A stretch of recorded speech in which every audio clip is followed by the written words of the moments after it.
Good morning, everyone. My name is Sanjeev, and I'll be introducing the newest and most affordable bachelor's in Trinidad and Tobago, right? And this bachelor's degree, of course, is none other than the Bachelor's of Information Technology offered at CTS College in partnership with the University of Bedfordshire, right? So, how are you all doing this morning? Before we actually get into the session, you all doing okay? Yes, Yeah? No? absolutely. Feel free to unmute your mic and ask a question during the session or post your messages in the chat, of course. And if I'm not able to answer it right away, we will get back to the question because at the end, there's a segment for you with regards to any questions. So a little bit about the speakers today, right? There's Mr. Ravi Raghunath, the Executive Director of CTS College. He can be reached at 777-1294 or at the email address listed. There's also Mr. Aaron Naris, who is the Program Manager for the Bachelor's in Information Technology, and he can be reached at that number and that email address. And then there's me. I'm Sanjeev. I'm the Program Administrator for the Bachelor's in IT, and I can be reached at that number on screen or via email. Now, in the event that you have applications to send or you have queries, it's preferable to be sent to bsc@ctscollege.com. That's our group email specifically for the BSc IT program at CTS College, right? So any basic queries should go here, and basically all three of us would be able to receive and respond in a timely manner. All right. So I have a question for you all. I have a really serious question for you all. And that question is, why study for a bachelor's degree? Why study for a bachelor's degree? So typically, why do people want a bachelor's degree? I'm posing that question to you all. Anyone would like to try answering that question for me? There's many different reasons why. You can post your answers in the chat.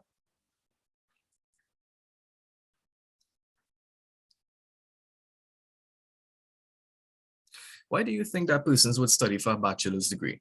I have a lot of reasons. Of course, for the academics to be qualified, right? So they want that stature in life. They want to be seen as someone who's knowledgeable within their field, whether it be information technology or even any other field as well, right? There's lots of bachelor's degree out there, right? Of course, for better job opportunities, for promotional purposes as well. So let's say that you're working within an institution and there's the availability of a higher rank within the institution, right? Persons would go back to school, they would study for a bachelor's, a master's, whatever the case might be, in order to get that opportunity.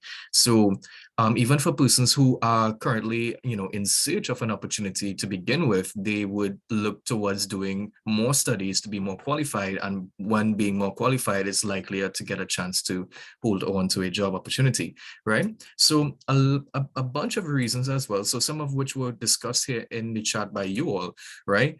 Further to that, for promotion purposes, for career change. So like, let's say that for some reason you are within a specific field, but you're looking to change career paths, right? You may go back to school, study at the undergraduate level or the bachelor's level in order to progress in the new career path that you have set out for yourself. There's also the whole idea of increased salary, which is a big aspect of it as well, which we would look at in terms of that. And of course, we have to start or grow your own business, right? So we have a lot of students who would pass for a bachelor's degree, and what they do is that they become entrepreneurs. They would start their own businesses. They would basically start from the ground up, but it all starts with the education, of course. And in terms of personal achievement, persons might actually, go back to school just for the sake of getting a bachelor's degree. Let's say that person has been qualified, but they haven't been like within a particular area of study. They've actually learned through practical experience, so they were more hands-on, and they actually want to get their qualification. Now they can come back to school and get their qualification. So for personal achievements, and of course practical experience in IT, and this one is specific to the bachelor's in IT, of course, right? So you get practical experience in terms of programming, networking, etc., and none other than, of course, enhancing your employability, right? So you may be employed, but you're not looking to shift over. You're just looking to, for self-improvement, right? So in the event, you have the ability to shift over to another job really easily. You've made yourself a lot more employable, right? So that's what that means. And these are typically reasons why persons would study for a bachelor's degree, right? So keeping this in mind, what I wanted to do today with you all is to have a little comparison here. And this comparison specifically is a OJT or on-job training, or basically intern level. It's a salary chart, and this is monthly. These are monthly salaries typically, right? And it's also an average. So what the figures that we would be shown here are not exactly identical to what it may be. It's just simply an average, which would be, of course, a bit lower in terms of expectation. So these salaries are qualification based. So typically, a CSEC or a student who would have had a CSEC qualification or like a CAPE qualification done with CXC would typically earn a salary of $3,000 per month, right? And this is average. A person with, well, CAPE, all right, or CAPE or higher, like a diploma level, would earn roughly $4,300 per month. A person with an associate's degree would earn roughly $5,400 per month, and persons with a bachelor's degree would earn roughly $7,500 per month. And of course, if we go further into that, there's the master's degree with a minimum of $8,700 per month. Now, look at typically the CSEC level or the CXC level, or even the CAPE or the diploma level, because I know that a lot of students would fall within those categories. We may also have persons who fall within the category of having an associate's degree or related qualification. But look at the difference in terms of the salary, and this is average per month. So just to basically break it down a bit further for you, what we're going to have a look at even closer is a person who has CSEC qualifications or CXC qualifications and someone who has a bachelor's degree, right? Because that's our main case. Persons who just simply have CSEC qualifications and work experience may want to pursue their bachelor's degree. And we're going to show you why in terms of the salary aspect, why it's such a benefit. So this is a case for pursuing your degree, right? How much more would you earn with a bachelor's degree versus CSEC qualifications per month, right? So what we're going to do here is we're going to take that bachelor's degree figure per month and we're going to minus the CXC salary per month, and we're going to have a difference of $4,500 roughly. So that, to be exact, $4,537.50. And this is how much more you would be earning per month with a bachelor's degree versus someone who just has CXC qualifications, right? So if we would take that figure and we would multiply that by 12 months, so 1 year, right, we will actually obtain $54,450 more per year. This is how much you would be earning per year more, right? But what about a lifetime in terms of, let's say that you held on a job with a bachelor's degree for more than 40 years, how much more would you be earning in a lifetime? The answer to that question, we're going to take our yearly figure there and we're going to multiply that by 40 years, and you're going to earn $2,178,000 more in a lifetime, right? Versus someone having CSEC qualifications or CXC qualifications, right? So this is a bit of a comparison in terms of the salary aspect, how well it can work out for you. While doing a bachelor's degree is an investment, right? It's an investment for your future.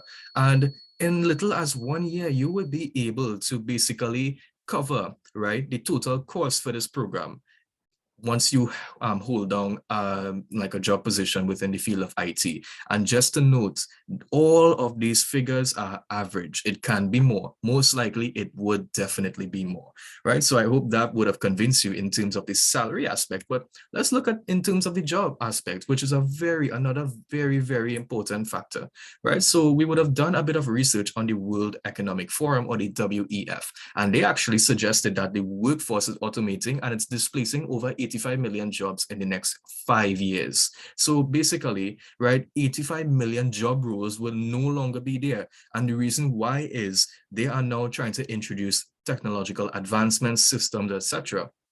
Even with COVID, the COVID-19 recession actually created a double disruption scenario for the worker.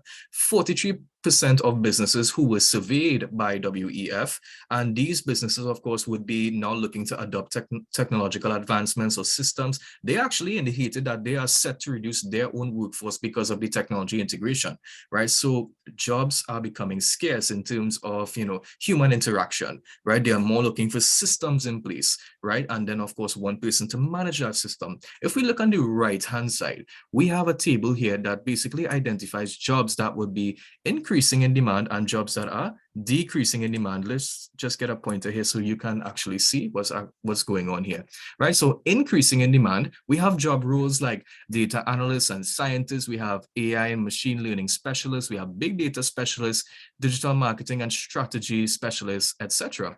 Let's have a look at what is decreasing in demand. We have data entry clerks. We have administrative and executive secretaries. We have accounting, bookkeeping, and payroll clerks, accountants and auditors, etc. I have a question for you all. Can you all recognize a trend here? I would have actually hinted it to you all just now, but what is actually a trend here in terms of the job role? Look at the job role specifically. Is there anything that anyone notices? Look at those that are increasing in demand and those that are decreasing in demand. Anyone recognize the trend yet? Yeah, they're all IT based. Anyone wants to point it out, you can unmute and say. You could also answer the question in chat. Why do you think there's a trend here? What is the trend?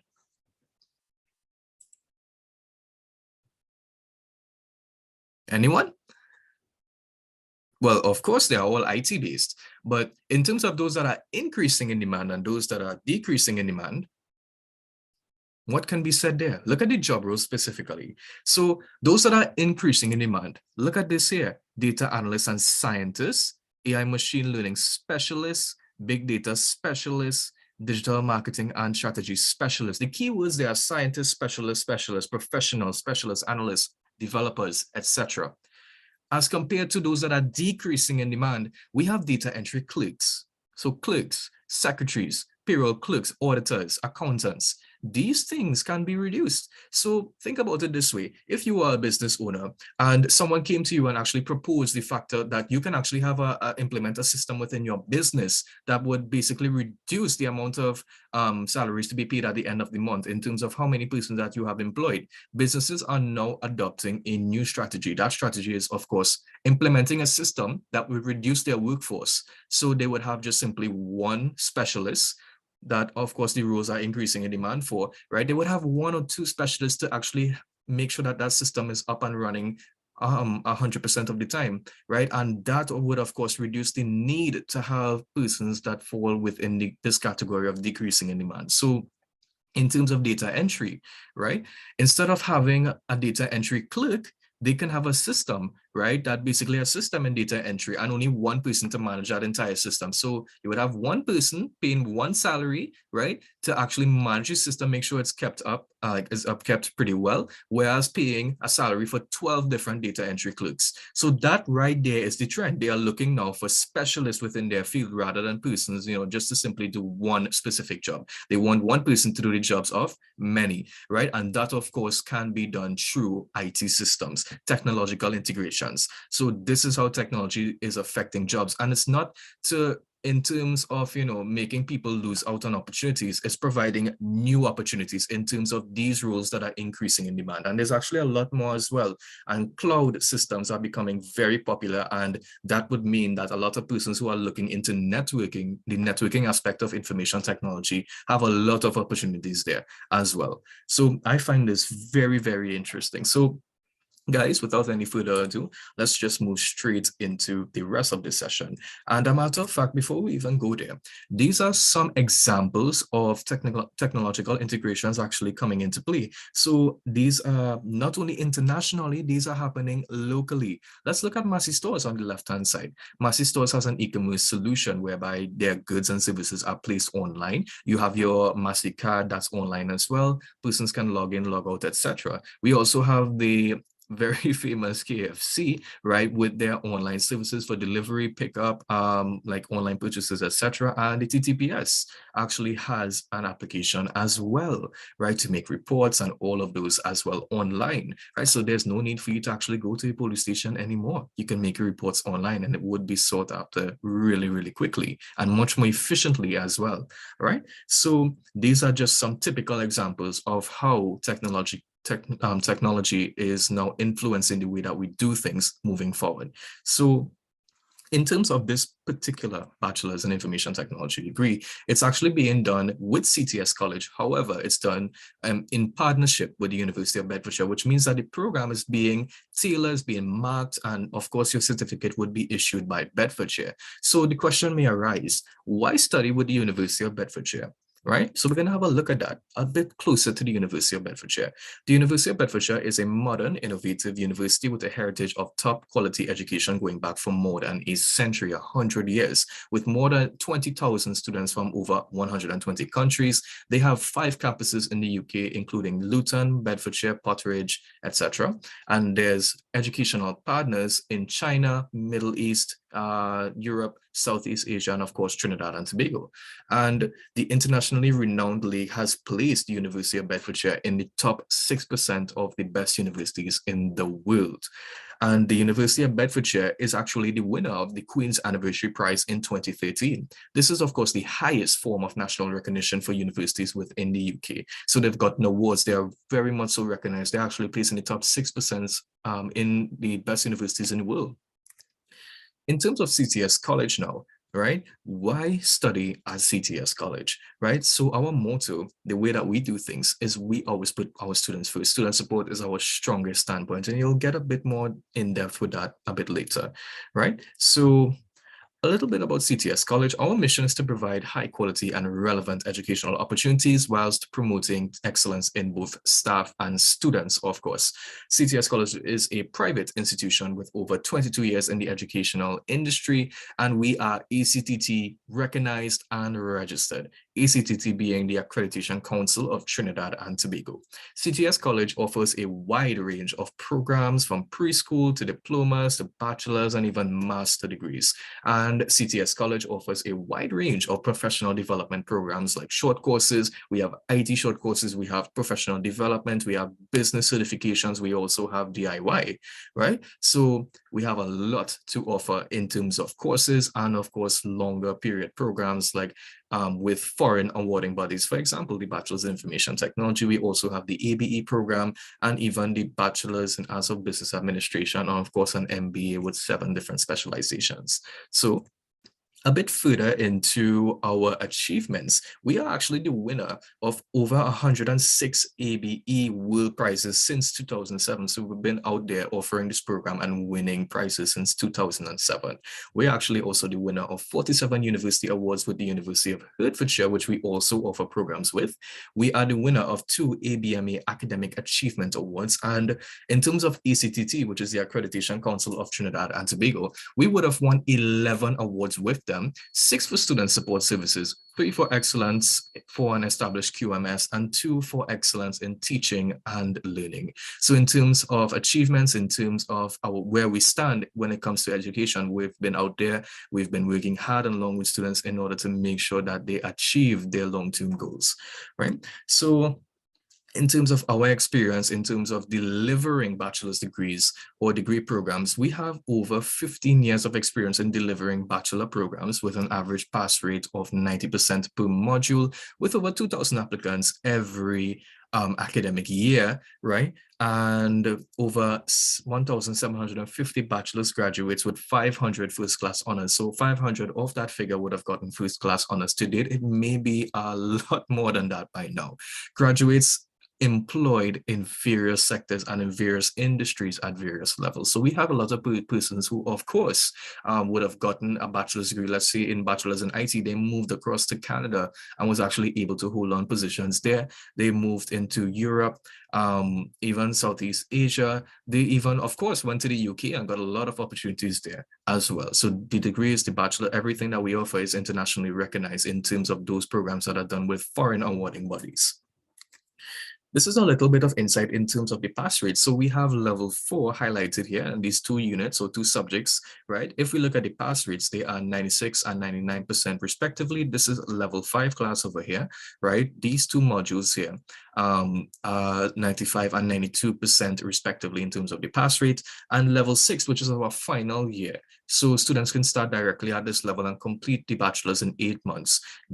All 3 of these units, students would have gotten, well, basically 100% pass rate, right? If you look at these scores here, so these are now the ranges in terms of, like who scored within 70 to 100%, who scored within 60 to 69, 50 to 59, 40 to 49, referrals, meaning that they have another opportunity opportunity to repeat that subject, and of course the highest marks. So we have students getting 99, 97, 85, 92, 85, 82, and even 86 in some cases, depending on the subject. So in terms of our delivery, in terms of experience delivering the bachelor's in IT, and our pass rates, our success rates are really, really high.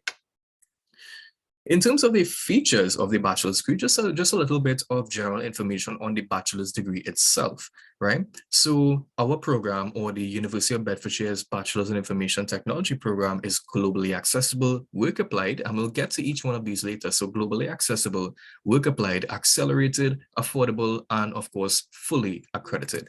In terms of fully accredited, this bachelor degree program is accredited by the Quality Assurance Agency, which is known as the QAA, which is the last logo below here, right? So they are basically the equivalent to what ACTT is in Trinidad. They are basically a body that would do audits or evaluations on universities to make sure that everything is being done right. They are up to standards. So the University of Bedfordshire was subjected to a QAA review and has successfully met the expectations. They are audited as well on a regular basis.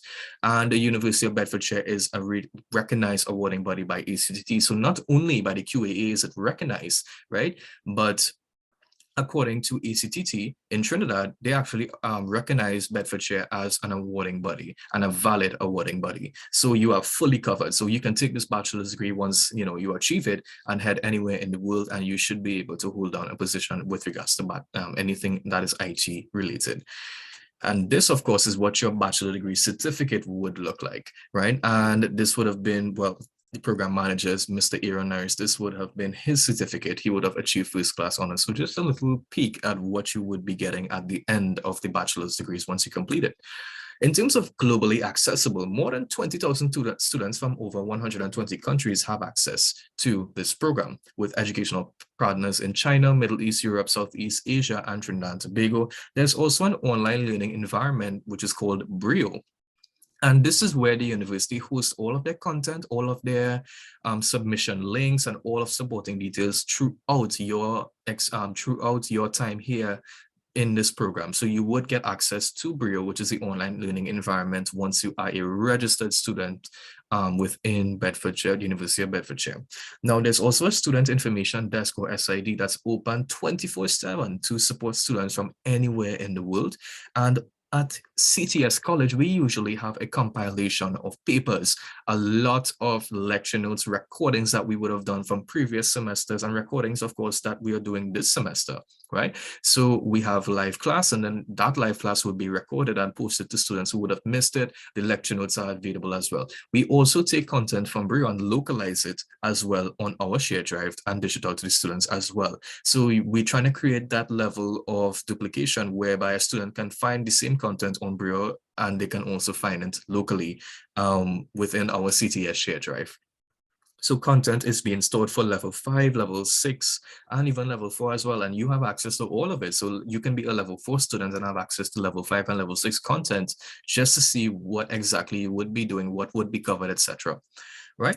In terms of practical, now this program is much more on the practical side. You get the opportunity to solve real IT challenges, real IT problems, propose real IT-based solutions for these problems, right? So you get hands-on experience of developing IT systems. You get to deliver IT solutions that support a wide range of business functions. You learn to develop systems with excellent design through understanding human-computer interaction required in modern IT systems, right? So a bit further into that, this is actually one of those projects that you get to deliver a real IT solution for a real problem. And this student would have locally targeted PTSC, right, which is the public transportation system within Trinidad and Tobago. And they actually proposed a fleet management system for the management of the buses, etc. And this was the actual project, right? So in terms of practical, you get the opportunity to examine local problems and actually propose a valid IT solution for that in terms of developing a software application, whatever the case might be, right? In terms of accelerated, each level consists of 4 units, which can be done in 2 semesters, right? Which is a total of 8 months, which means that one semester is 4 months long. But you're not doing all 4 units of all 4 subjects in one semester. It would be split 2 by 2 across both semesters, which would take you 8 months to complete an entire level.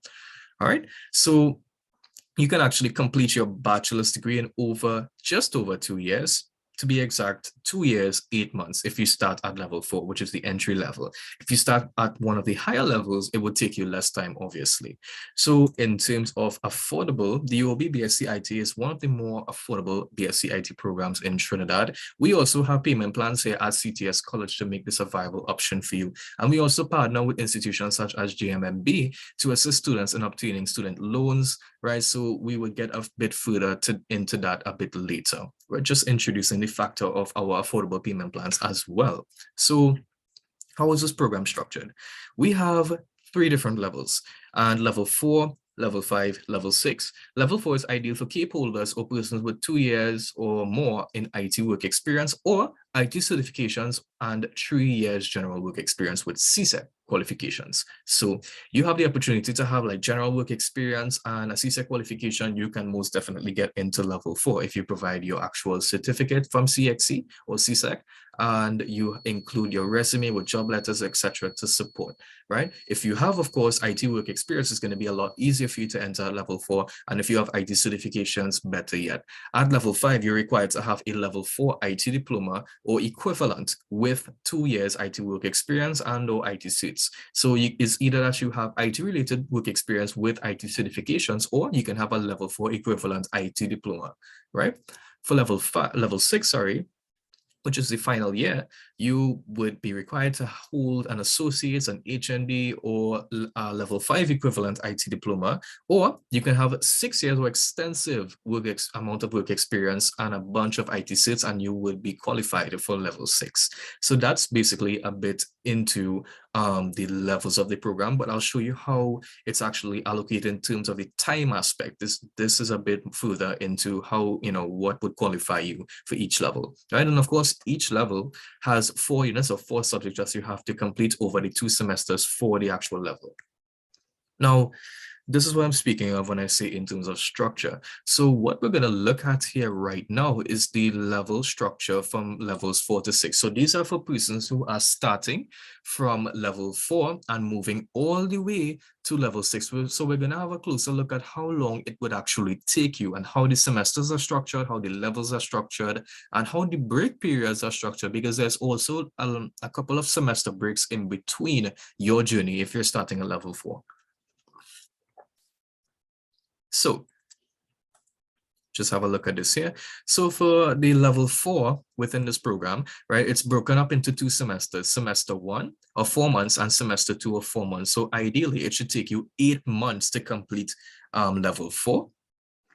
And you should be moving on to level 5 soon after, which also has 2 semesters of 4 months each, which is basically another 8-month period long, right? After completing level 5, you should be eligible to move on to level 6, which has, again, 2 semesters of 4 months each, takes you 8 months to complete this level. So similarities, each level consists of 2 semesters, which are 4 months long each. So it should take you 8 months to complete an entire level. However, there's actually 2 semester breaks in between each level. So if you're starting at level 4, you would have to complete both semesters of 8 months long, complete the level, pass all of your modules or all of your subjects. But before you move straight on to level 5, you would be required to take a mandatory 4-month break. And this applies between the journey from level 4 to level 5. Once you complete level 5 and you're moving on to level 6, you would be placed on a mandatory 4-month break as well. So all in all, it should take you roughly, well, it basically has 2 years of studies, right? So 8 months, 8 months, 8 months. And then, of course, you have 8 months of break, 4 months here and 4 months here. So ideally, it should take you 2 years of studies, 8 months of break, 2 years, 8 months to complete the entire program starting at level 4. So students starting at level 4, just please note that it would take you roughly 2 years, 8 months to complete all of your studies. Now let's look at someone who started at level 5, right? So again, level 5 has 2 semesters, 4 months each, 8 months to complete level 5. And of course, moving straight on to level 6 of another 8 months. But in between, you have a semester break, and that semester break is 4 months. So ideally, it should take you 16 months of studies and then 4 months of break. So ideally, 20 months to complete this program starting directly at level 5. Now, if you start at level 6, right, a lot of you are going to like this. You're going to just have 8 months of studies, and that is based on qualification. So you must have a lot of experience to join directly at the final year and complete the program in just 8 months and receive your bachelor's degree. All right. So there's different levels for different scenarios for the student as well. And we can discuss this in terms of which one is best for you. But that's a little bit in terms of the time aspect. Let's move straight on to what can you do during the break. So I mentioned that there's these big break periods, just to go back a bit in terms of your studies at this point. So let's say that you're starting at level 4, you have 4 months here, you have 4 months here, or even at level 5, you have another 4-month period in between here. So what can you do within that break period? A lot of persons would be asking themselves, what can I do during that break? So we have a lot of IT certifications at CTS College, in addition to personal development or professional development courses at CTS College. Now, the thing is, once you are a registered student doing the bachelor's degree and you are on your semester break, you are actually entitled to 40% off any IT course, any IT certification short course that you want to do to occupy your time. The idea is we want to make sure that our students don't lose momentum whilst going through our program. Now, you don't necessarily have to do a course at CTS during your semester break. You can also, and what I really endorse this idea as well, is like you finish level 4, you're going on to level 5, and you're on your break right now, but you can take that opportunity to start learning level 5 work. So all of the content is accessible to you. You can actually start your assignments early, but only submit it when you're actually enrolled within the semester. You can actually attend classes during that break for the upcoming levels to get a bit more insight to what would be covered as well. So students also utilize that opportunity to study ahead, or students who are looking to, just do something a bit, a bit slower paced, or something that's they're a bit more comfortable with, or they saw something that they were interested in, you're actually entitled for a 40% discount, right? So there's a lot of IT certifications at CTS College. You can find out more at ctscollege.com/certifications, right? The link is there on the slide.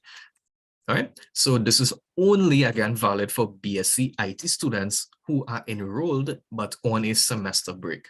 All right, so it's just something for you guys to occupy your time, not lose your momentum, not come back to class like, oh my gosh, it's been 4 months and I have not, I'm not, in the game mode in terms of studies. So in terms of what would be covered, what would you learn at each level? Level 4 typically covers networking, SQL, introduction to SQL as well, database administration, and you would have the opportunity to work with Oracle, Java, and Python, not so much or Microsoft Access. They don't do any Microsoft Access. You get to work with Oracle on the web. You get to learn 2 programming languages, Java and Python programming languages. You would also have the opportunities in terms of your assessment to develop systems. You would develop a small application as well using Java in one case, and then using Python in one case. You would have exposure to a lot of networking in terms of IP addressing, in terms of setting up routers, switches, etc. And you would have the opportunity to learn a bit about database administration, which is the core moving forward throughout the program, right? And of course, SQL, which is the structured query language, is specific to databases, right? So that's a brief insight of level 4, which is year 1. In level 5, persons starting at level 5 would be exposed to user experience design and how design would work on different devices. You have how software and hardware can work together in terms of systems development, right? And you have various different approaches that can be used to test software. And it also prepares you for the interview room, assisting you in mapping out a possible career path. So a bit of self-evaluation is done at level 5. And I think this is excellent. So a lot of bachelor's degrees are out there in terms of content. While it is valuable in terms of using your skills and abilities that you would have obtained in a bachelor's degree to obtain a job. So that is a very important aspect that needs to be covered, right? And there's an entire module, an entire subject that assists you in formatting or shaping a correct career path within IT. So persons, for an example, persons who start a bachelor's degree, I want to become a developer, right? But there's various different kinds of developers, right? So there's web developers, etc. So I found that persons who actually done this module, passed through this module level 5, they have broadened their prospects. They can now see that from moving like just simply, I want to be a developer. Well, they would have done some self-evaluation research, and they have found that, developers there's many different types of developers. There's many different needs for developers. So that would help them shape out their possible career path. It opens up their minds in terms of what is available and what they can do with a bachelor's degree at this level, and how they would also going about doing it. So your studies never stops at your bachelor degree level, never. You go forward and you get your IT certifications. You also move on to your masters, etc. Right? So this module specifically helps you in tailoring that. So at level 6, which is year 3, the final year, you conduct independent learning through project work and research techniques, research methodologies on new technologies. During this period, you will produce a completely working software artifact and accompanying technical reports to improve your project management skills as well. And you have the opportunity to design an interactive software prototype with a user experience emphasis using Azure RP. So in level 6, there's a undergraduate project. This project is a massive project. This project involves you on an individual basis to produce something like an e-commerce solution. There's many different options as well, right? But we encourage doing e-commerce since it's very popular, but there's a lot of other options that you can look at as well. Programming classes would be provided, but at the end of it, you have the opportunity to create something basically similar to Amazon. And a lot of students have shifted from doing something like e-commerce. They have actually shifted to do something like digital wallet. So a lot of other options as well. So just to showcase some of the projects that students would have been working on at the final year, or even at the lower levels as well. This is insight throughout the entire program. This is what we do. This is once you pass through this program, you would definitely have the ability to do some of the things listed here. So this here was a project designed by a student, which is a digital wallet. This is the login screen. This is when the student, this is like basically the homepage or the dashboard for the digital wallet as well. They also created a prototype for mobile, like basically mobile devices, Android, iOS, whatever the case might be. And this is what it would look like in terms of that. This is, of course, one of the e-commerce solutions. This is where students would have created an online store selling craft items called the Crafts 868, right? So they would have had their homepage, items that they would also be interested in. So it basically takes the form of something like what Amazon would be, right? And they have like product listing where persons can search for products and actually find products, find out if they're in stock in terms of the price aspect, and of course to be able to add to your cart, etc. Right? They also implemented a chatbot, so if persons needed assistance while shopping, they can get the assistance through the use of the chatbot, right? And of course, this is the admin panel, of course, editing their profile, etc. So those were some of those projects that students would have had the ability to create once they finish this program, or even through their journey through the program.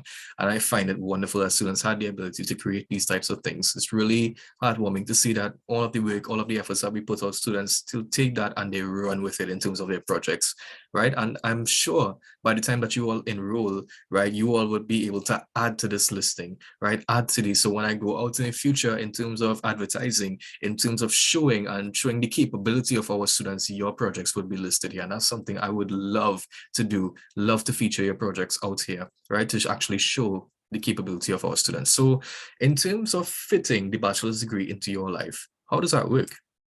Well, we have 2 intake periods. It's really 3 intake periods. We have a February, we have a June, we have an October. The June is not listed because it's soon to be removed, right? So as of next year, right, we will have a February intake for level 4, 5, and 6 applicants. For June, however, it's still going to be present, but only level 5 and level 6 applicants. No level 4 applicants would be allowed there. In October next year, we would have an intake period for all levels 4, 5, and 6. It's just June would soon be removed. So next year, no level 4 applicants at June. The following year, no level 5 and level 4 applicants at June. And then eventually it would be removed entirely. It will still be a semester for students who are within the program, but no new applicants will be accepted for that specific semester, right? So all of you ideally would be applying for February. Now, when you apply, you have the option of actually choosing where exactly you'd like to start. So it's not that you apply for February, meaning you have to start in February. You can defer to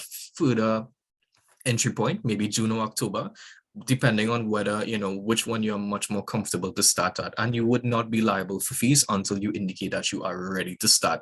So up to the application process and the acceptance process, you don't have to pay anything. The application process is absolutely free as well. Right. So in terms of the unit or subject delivery, you have 2-hour sessions per week. So 2 hours of class. So like you would have various different classes throughout the week, of course. However, each class is 2 hours long. A semester is basically 15 weeks long. Sometimes it's a bit shorter depending on the university's timeline. And of course, the subject is typically assessed by 2 or 3 assessments, typically 2. For most cases, you would have assignment 1 and assignment 2 for one subject and assignment 1 and assignment 2 for another subject. So it's basically 2 assignments per subject or per unit or per module. And of course, you have a little break at the end of the semester. Now, this is not to be confused with the bigger semester break.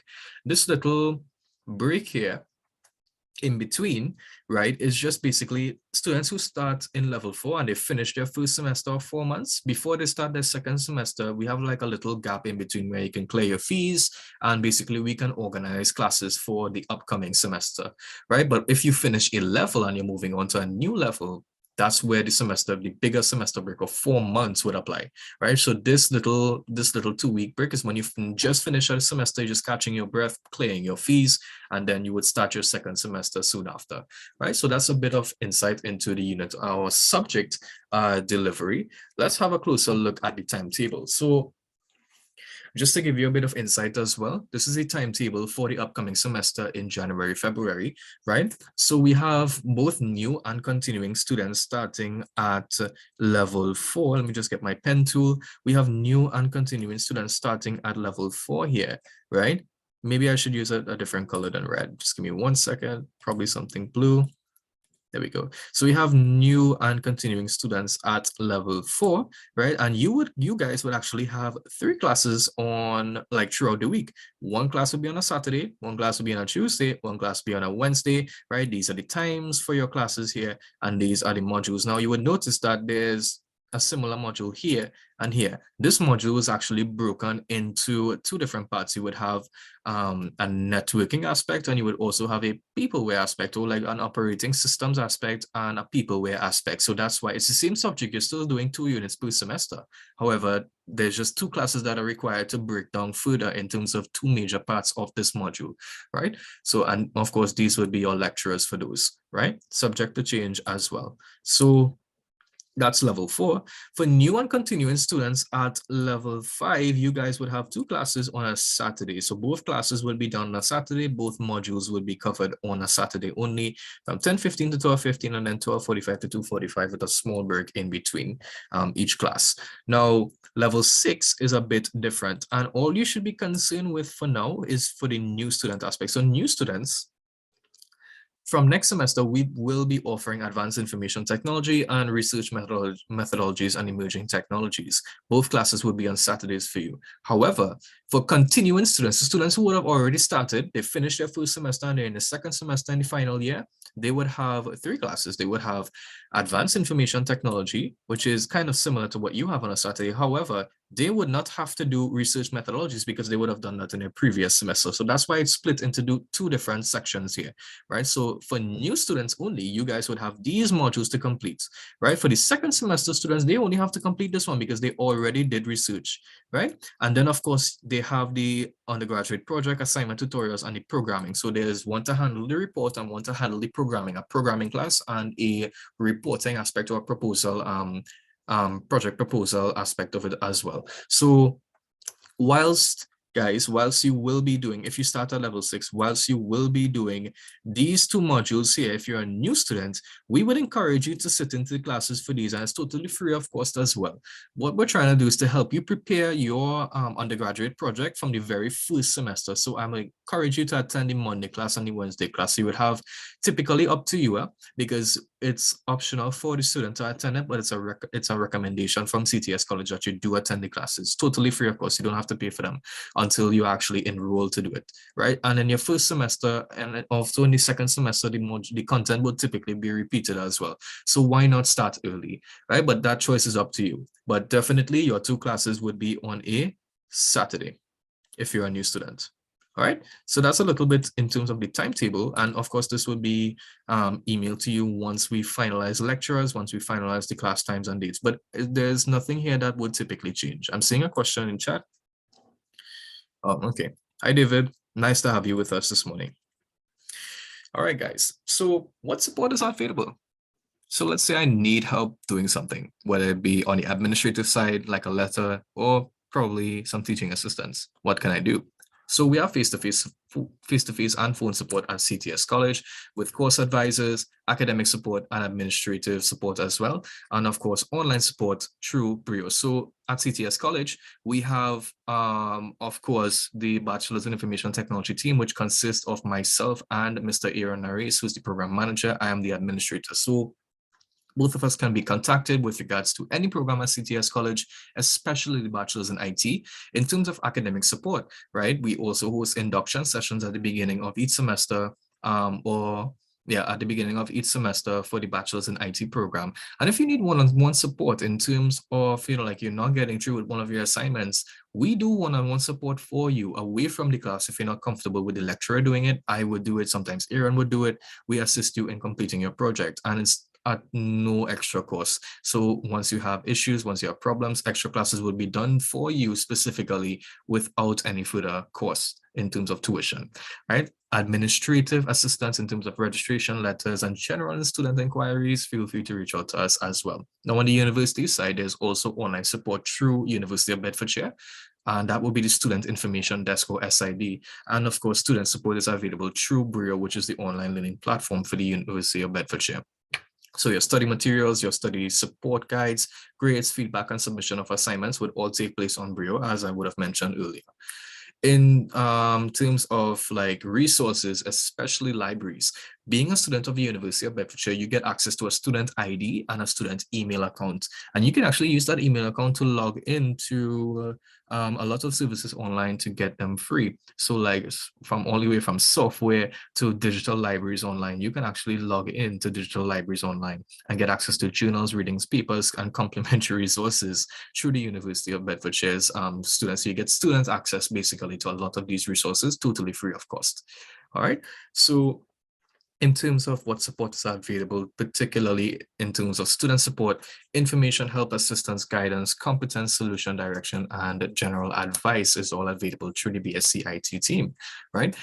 We would have actually like set up a small promotion on our Instagram page, and we would have gotten students to leave really helpful feedback as well. So typically we would host events like, let's say it's Easter, let's say it's Christmas, we would host events for our bachelor degree students, right? So we would host like something where prizes are available, right? And these are some of the comments in terms of what we would have been doing from both students who are on the outside as well as students who are currently enrolled within the semester, right?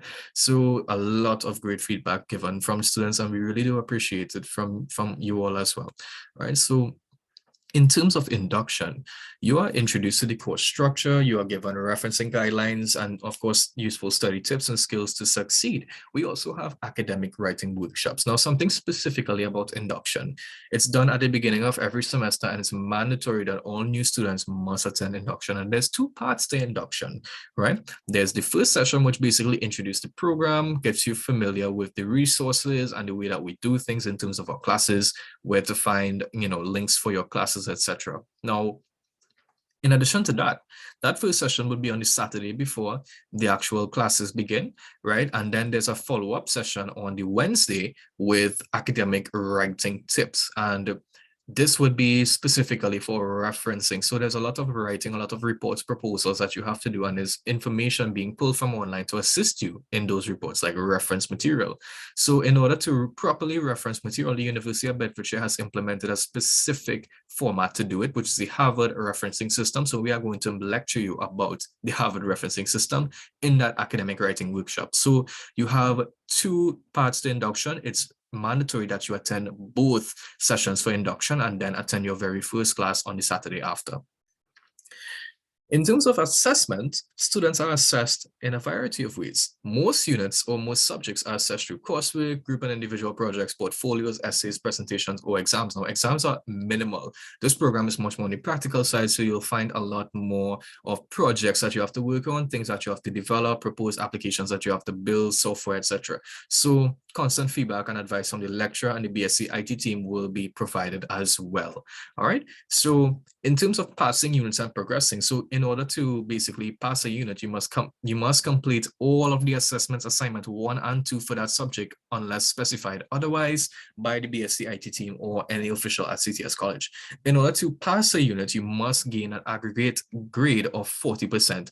So both your assignment 1 and assignment 2 marks must total up to a total of at least 40% in order to pass the unit. Now, in order for you to progress from semester to, in order for you to progress from level to level, you must at least pass 90 credits, so you must at least pass 3 units with a grade of 40% and must have at least attained a grade of at least 35% in your remaining modules. So in a level, right, you have 4 modules of 4 subjects. So in order to pass or to move on to your next level, you have to at least pass 3 units. And in the third unit that you didn't do so well in, right, you must have at least 35%, like a 35% pass rate in that unit specifically. So overall, you should satisfy in terms of the requirement to move from level to level, right? So that's in terms of passing and progressing. Now, in terms of award classification, right, first class honors are actually awarded to persons with an average of 70% or more. There's also second class honor broken into 2 parts, upper second and lower second. Upper second is an average of 60 to 69% and lower second is of 50 to 59%.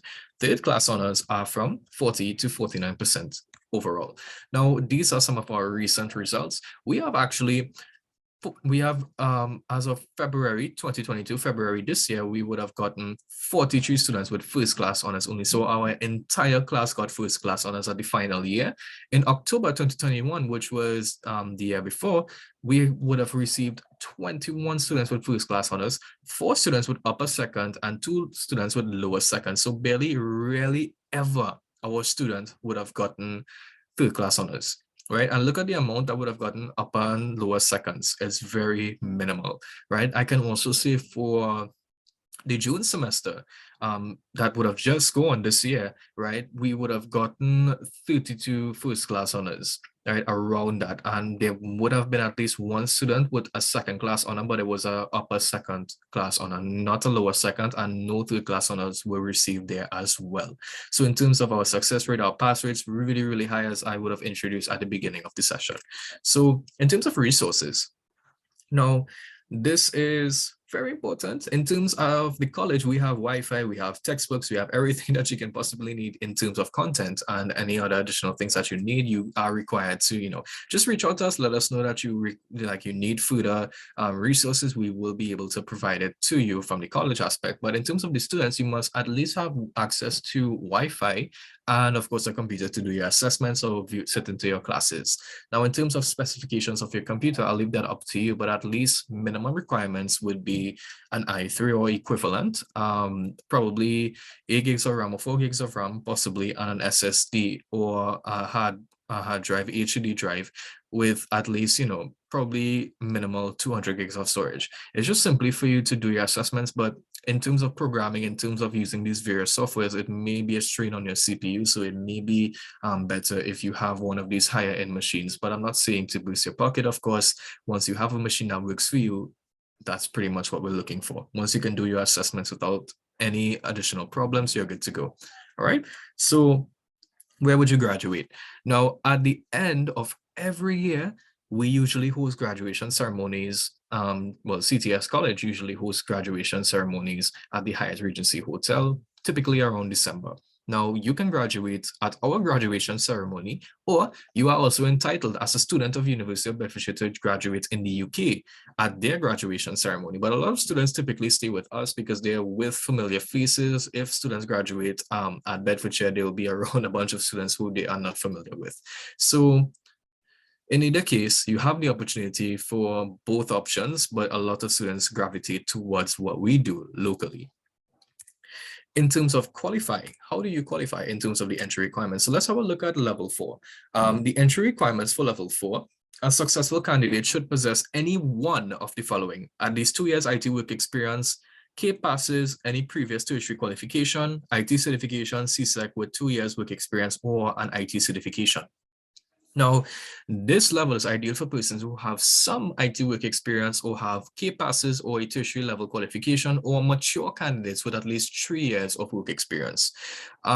Evidence would be of course, your actual application form has to be filled out together with a job letter to support work experience, academic certificates, IT certs, copy of your ID or passport, not driver's license because it's not really a valid form of ID. If you have your national ID and your passport, that can actually be is either one of or even both as well, if you're looking to do that as well. And of course, a copy of your resume to prove work experience. In terms of the entry requirements for level 5, right, successful candidates should possess any one of the following: a level 4 IT diploma, right, or equivalent, or a CAPE passes with 2 years plus of IT work experience, a combination of IT work experience at least 2 years, and academic or professional qualifications with IT or without IT.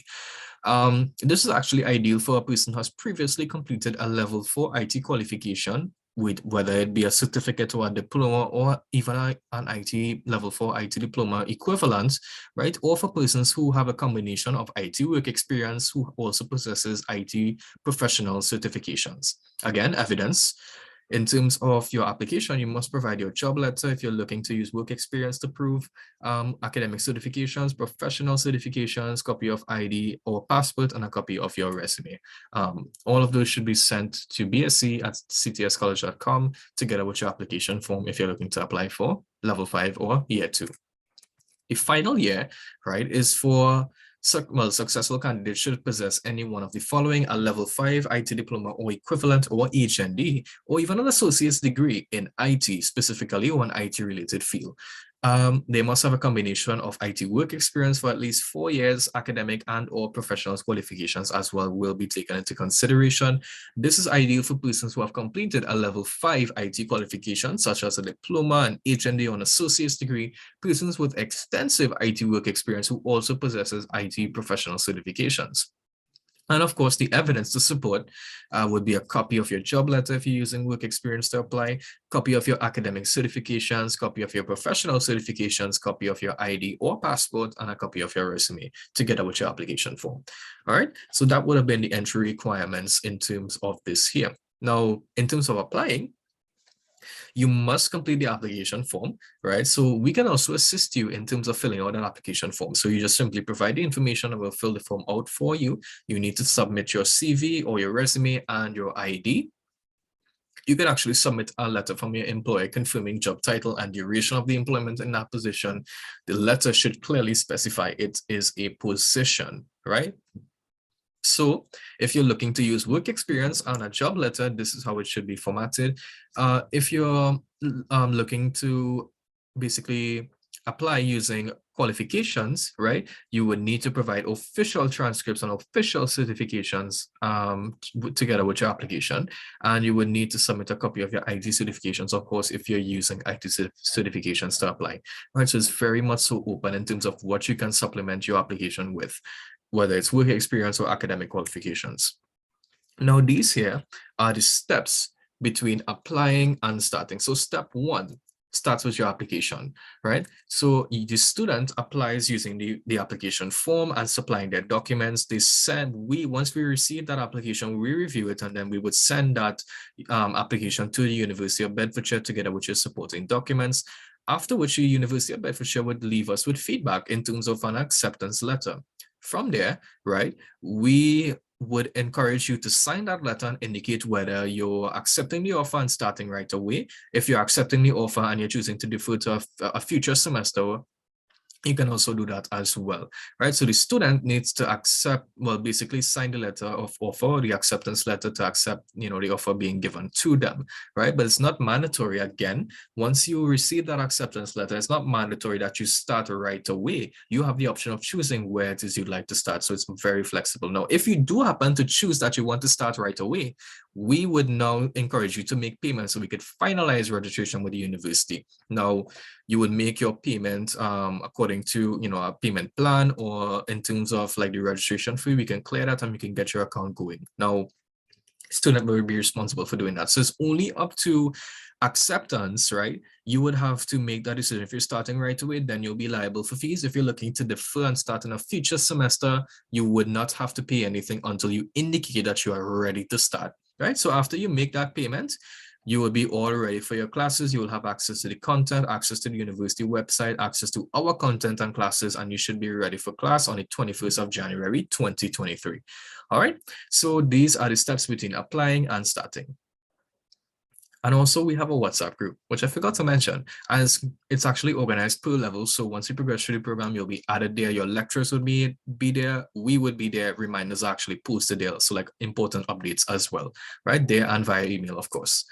In terms of cost, right, which we were having to get to, this is the full cost per level. We're also going to get to the payment plans available as well, but this is typically the full cost. So at level 4, you have 4 units or 4 modules that you have to complete in the entire level. CTS registration stands at $500 per semester, right? So to register for an entire level upfront, it's $1,000. In terms of tuition, it's $2,000 per module, and you're studying 4 modules or 4 units, so that should total up to $8,000. And the university fee, of course, is £600. They actually charge it as similar to what we do as well. So they charge it per unit or per module. So it's 4 units again that you'll be doing. So it's £150 per module. So we multiply that by 4, we get £600. So this is your total cost for the entire 8 months to complete the entire level. For level 5, it's 10,000 TT and £600. For level 6, it's 11,000 TT and £1,500, right? You can actually see what you are charged for in terms of the pounds there, the difference between level 4 and 5 and level 6 as well. The CTS tuition typically goes up from level 4, where it was 2,000 to 2,150 per module, and then again in level 5 to $2,500 per module. The CTS registration fees remain standard at $500 per semester. So this is your total cost here. An estimated total cost would be anywhere between $56,000 to $54,000 for the entire 2 years, 8 months if you start at level 4. All right. So typically that's pretty much it. In terms of the payment plans are available, right? We have something, this is much more like a proposal to you rather than it is a set plan. Now you can abide to this plan, or you can propose your own. So we can work with you on a case-to-case basis to actually work something out. So in terms of the level 4 fees, right, let me just get my pen tool. In the level 4 fees, right, we have semester 1 and we have semester 2. The fee outline on the fee structure in terms of the payment plan would typically remain the same, but this is our goal here.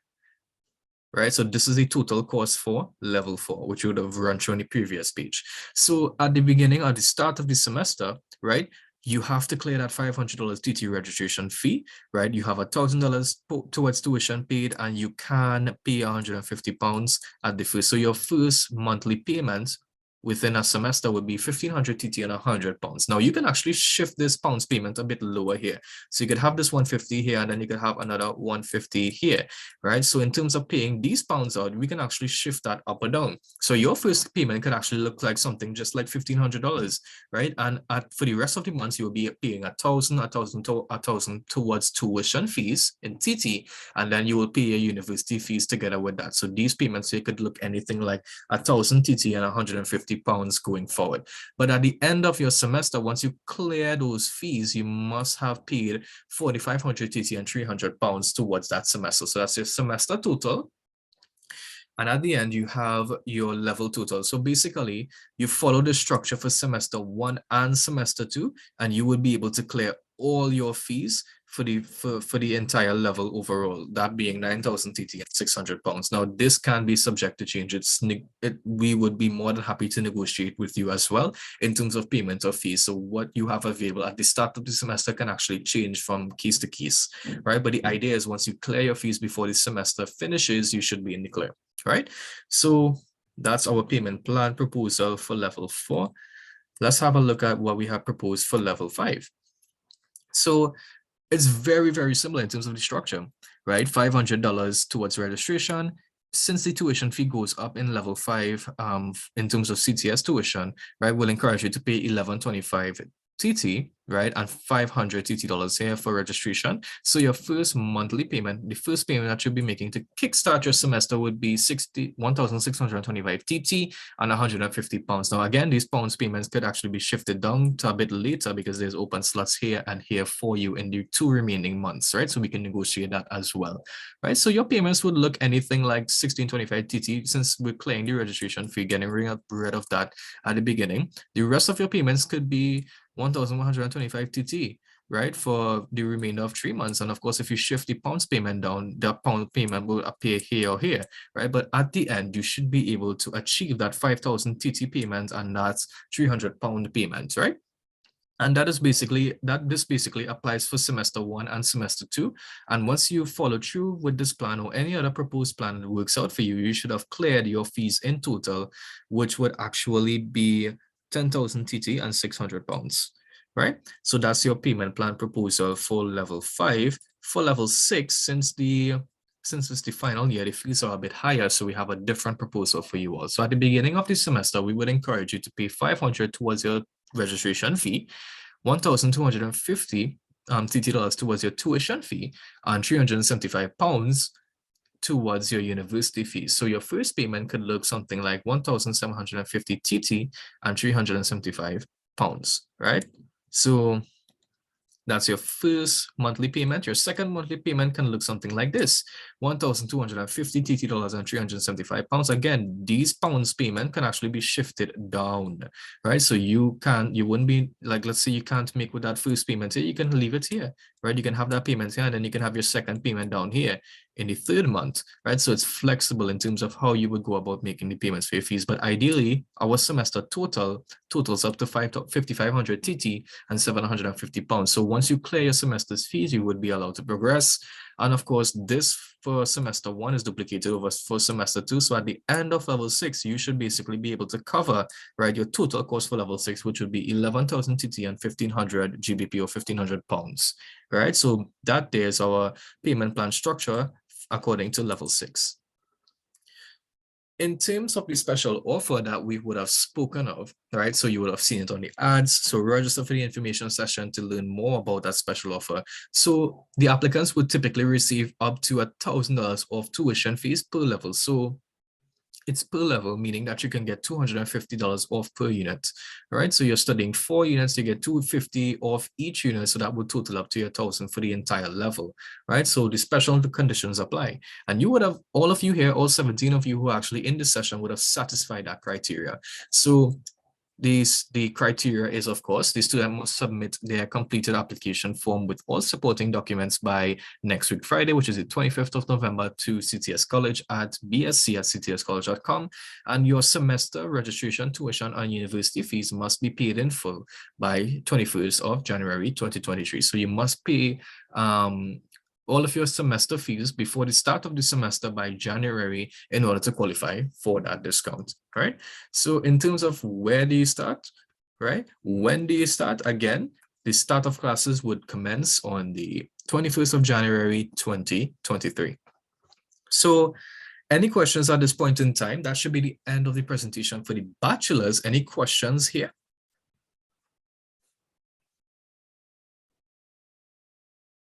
Questions, concerns? You can put your questions in the actual chat and I'll have a look at them as well.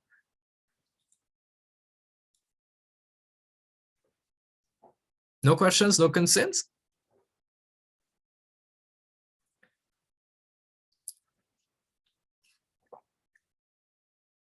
Yes, David. So your hand went up. Okay, my question is, what is the program you're offering this discussion this morning, that program? Question, David? Question, anyone, as a matter of fact? what is the program you're discussing this morning? All right, Justin, no problems. So I do actually have something a bit deeper. So what if you don't actually meet the entry requirements based on what I would have covered? Or what if you, for some reason, don't want to start at the bachelor's as yet, but you just want a taste of it, right? We actually have something in place for you. And that, of course, would be the bridging program, right? So if you don't think you meet the entry requirements for the BSc in IT, or you don't think you're ready for the BSc in IT, that's totally fine. Don't be stressed out. We have the IT bridging program. So what is the IT bridging program about? This program is ideal for students just out of secondary school who are seeking to pursue a qualification in information technology or any other IT related fields.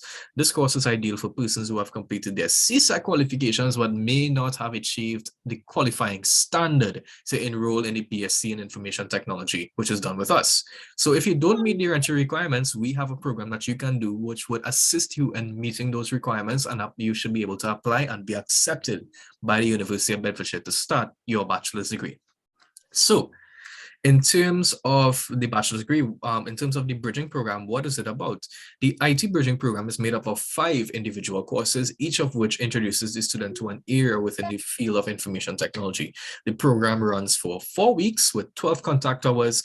Each course is practical with weekly assessments solving real-life problems. Each course is directly linked to the units in the Bachelor's in Information Technology program. So we actually assessed what you would be learning in the bachelor's level and simplify it to actually give you a taste of it within the bridging program, right? And upon each completion of each course or each unit, you actually get a certificate, right, of completion for actually completing and passing that course, all right? So these are actually the courses that we have to offer within the bridging program. So it's 5. We're doing a Java programming, we're doing a Python programming, networking fundamentals, web design, as well as database design fundamentals. So this should typically cover the basis of what you would be doing at level 4 in the bachelor's in IT, right? So these are the 5 courses that we have to offer. So you as a student have the ability to choose which one of these courses you want to do under the IT bridging program. So in terms of the availability, this is our course schedule for next year, right? So if you're looking to get into the bridging program next year, you can, right? So these are the start dates and end dates for the actual courses, right? And of course, the very first one would be the introduction to Python programming. That one begins on the 1st of February. Following up, that would be the database design fundamentals, which would be the 2nd of February. And of course, we go further into introduction to the web design, which will start the 2nd of March. We have networking fundamentals starting on the 3rd of March, and we have introduction to Java programming starting on the 29th of March, right? So we have all of those here scheduled for you. Now, if students are looking to register for all 5 courses, we can actually give a discount of 30% off each course. So which means that for each course, you'll be getting it for 700 TT, right? So let's compare that versus doing one at a time. So if you do one at a time, you'll have to pay the full $1,000 per course, and that would ultimately total up to being 5,000 TT. However, if you choose to do all 5 at once, or you choose the bundled option, we can give you all 5 of these courses for 3,500. So if you're doing them individually, it's 5,000, which is not really desired. We actually have a structure whereby we can give you all 5 courses if you register for all 5 for 3,500. So we're giving you $300 off each course, right? So that's exclusive to persons who are looking to do all 5 courses in the upcoming offering in February. All right. So in terms of the payment plans or structure that we have in place, we can facilitate payment upfront, or with the payment plan itself can be, you can pay half of the fees upfront and then 25% for the remainder of the program for the rest of the 2 months. So you pay 50% upfront, and for 2 months into the program, you pay 25 and then 25% again, or you could do 25% upfront, 25% within your 2nd month, 25% in your 3rd month, and 25% in your 4th month. All right. So we can do something like that as well. All right. In terms of applying and registering, the application and registration process is simple. There's no prerequisites. Of course, this is for students who just have CSEC qualifications or they're now looking into IT. You can do this program and then eventually move on to your bachelor's soon after. So if you're looking to apply, you must complete the registration form for the CTS IT Bridging Program and send all of the completed document to us at bsc@ctscollege.com via email. Now, registration, students must pay fees according to the plans outlined previously prior to the start of classes before the 1st of February, where the first course will be starting, right? So you must clear, if not clear your fees, you must make some sort of payment before February the 1st in order to confirm registration in order for us to give you access to the class materials, classes, etc. All right. So that's pretty much it in terms of both the bachelor's in IT as well as the bridging program that we have to offer. Now, is there any questions?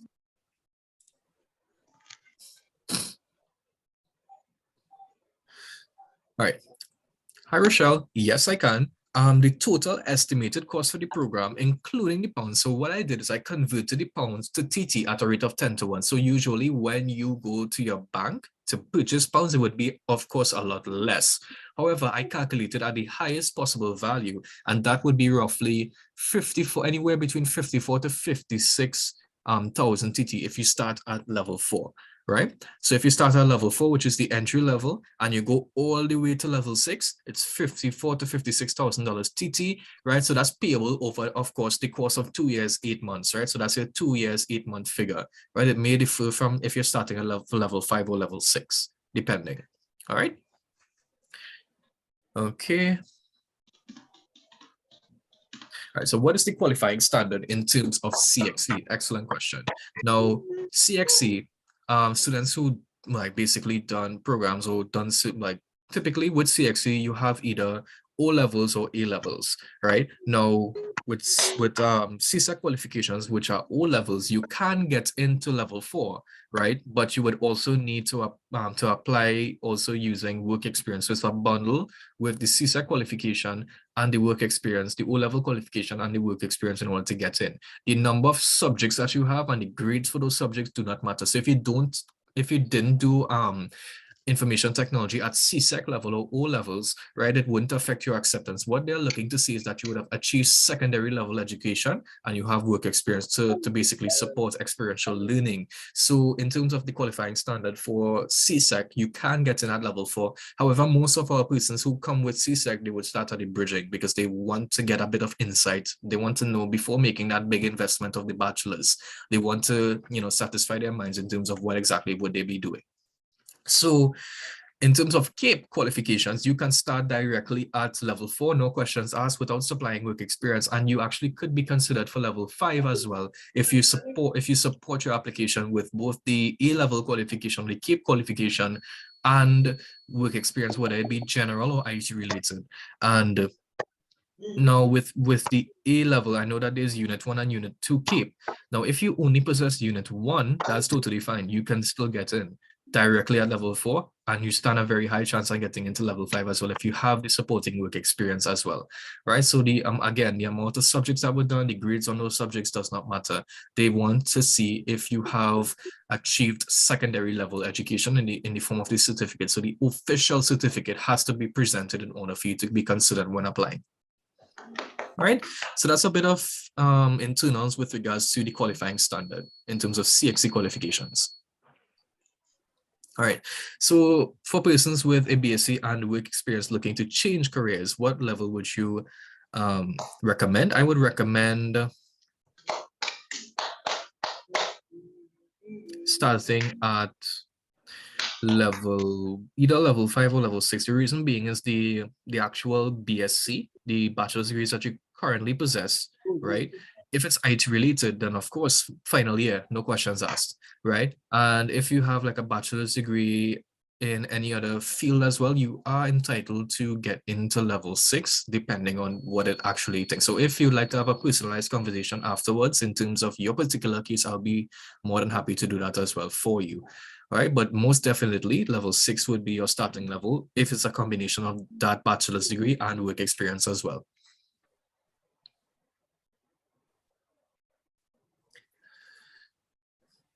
Persons actually came forward with stuff relating to law, right? So they had qualifications, going to law school, etc., and they moved across to the bachelor's in IT or even business.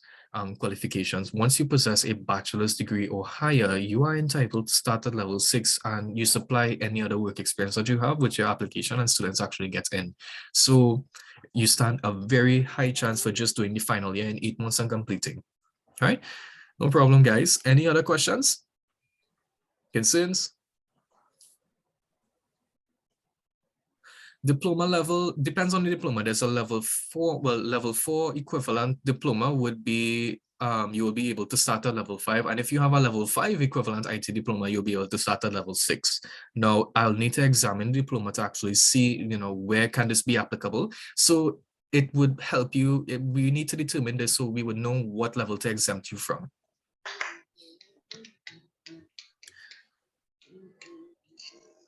Yes, Ms. Edwards, you will definitely be able to get into level 5 with that diploma. You'll also need to supply some work experience as well, general work experience that is. All right, so I'll assist you in completing the application form, as a matter of fact, if you need any extra assistance there as well, right? But just make sure that you have the official diploma issued by the institution for the field, right? All right, so classes are to be held on an online basis. We actually have had discussions for face-to-face. We're actually reintroducing it since COVID is basically subsided now. But even if we introduce the face-to-face option, it would be an option. So students would have the opportunity to pick whether they want an online class when they register or a face-to-face class when they register, right? But for right now, all of those classes are online. All of our classes are also recorded. So if you do happen to miss one due to work commitments or other activities, you can review the recordings. If you need extra support, if you don't understand what was taught in class that day, you can contact your lecturer or contact the BSc IT team, which is inclusive of myself and Mr. Aaron Harris.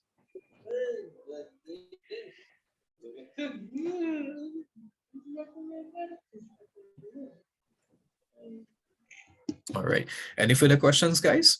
Keep coming. Or if you're not comfortable with asking questions or unmuting and stuff like that here, call me right after the session. I can actually be reached at 286-0862. So let me just leave those numbers up on screen. I'll encourage you guys to take a screenshot of this page here. So you can contact any one of the persons listed on screen in order to get some personalized information if you're looking to apply stuff like that. All right. Or you can send all of your applications as well. Once you have decided where you'd like to start, you're emailing it to bsc@ctscollege.com, the application form with all of your supporting documents as well. All right, so I'm just going to leave this information up on screen while the rest of you ask any further questions as well, right? So I'm the last person down here, right, guys? This is me. That's me. So you can contact me at 286-0862. You can email me directly at that email address, or you can email the group email, which would be received by all 3 of the persons listed on screen.